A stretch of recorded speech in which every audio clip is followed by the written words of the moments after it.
আপনি একটি চার্জারের ভলিউম লাগাতে গেলে আপনার কি প্রয়োজন আপনি সেই ক্ষেত্রে লক্ষ্য করুন যে আমরা একটা স্ক্রুড্রাইভারের মাঝখানে মাথা থেকে গার্নিং দিয়ে ফাটিয়ে নিয়েছি, কেটে নেওয়ার পর দুইটি অপশন রয়েছে, সেটি দিয়ে আমরা পিনটি ভাঁজ দিচ্ছি।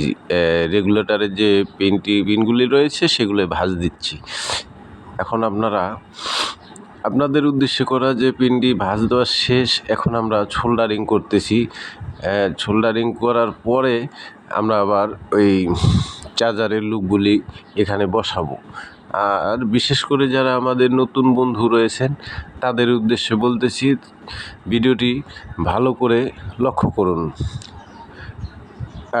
ভিডিওটি লক্ষ্য করলে আপনার একটু হলেও উপকৃত হবেন, সেই ক্ষেত্রে বলতেছি।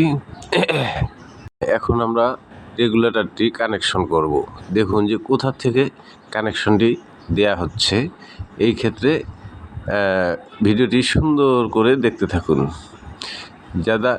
যারা নতুন বন্ধু সেই ক্ষেত্রে মনে করেন যে প্রথমত একটু সমস্যা হয়, আপনারা ভিডিওটি দেখলে আপনাদের ক্ষেত্রে উপকৃত হবেন। নতুন বন্ধুদের উদ্দেশ্যেই কাজগুলি করে থাকি, আপনারা লক্ষ্য করুন যে কিভাবে কাজটি করা হলো। এখন আমরা ফিটিং করব।